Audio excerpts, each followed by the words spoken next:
Well, many people turned to religion to help them cope in the days after the 9/11 attacks, and some even chose new faiths, including Islam.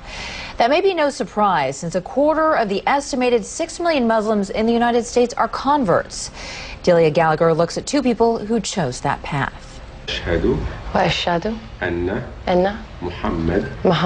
Allison Poole says this phrase 3 times in Arabic and then in English. There is no God but God. And I bear witness That Muhammad is the messenger of God. is the messenger of God. And her conversion ceremony is complete. She's now a Muslim. Moments later, she'll marry Sammy and become Allison El Gamal.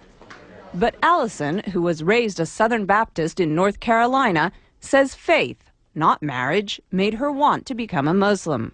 I think for a long time I've been looking for something. There's been like a piece missing. Always one little thing that maybe wasn't right. At a ceremony marking the Muslim holy month of Ramadan, she explained why Islam appeals to her. I think because it's much more about peace. I'm praying 5 times a day. It's kind of hard to go out and say bad things or do bad things when you're praying 5 times a day. And you have to believe. The imam who married Allison says he's seen more American converts recently, in part because of the prominence of Islam in the news. It may sound paradoxical, but what happens is that when something becomes more in the news, people tend to want to know about it. Allison says she was already on a spiritual quest when she began to hear a lot about Islam post 9/11.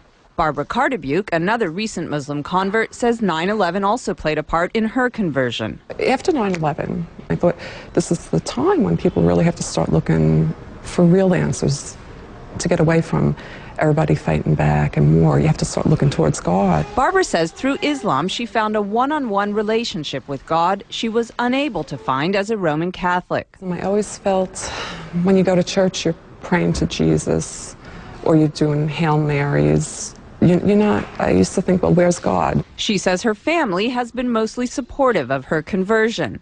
Allison says her family is completely behind her decision, but occasionally she's reminded that not everyone is. I was walking around down near the World Trade Center, and this woman walked by, and she said, "I want to just go bomb those Muslim bastards." And I heard her say it, and it really struck me, because I was like, you know what, that's me. This is something that's brought me a peace that I've never known. And it's still so misunderstood. It's a choice she's proud of and says she'll keep for life. Delia Gallagher, CNN, New York.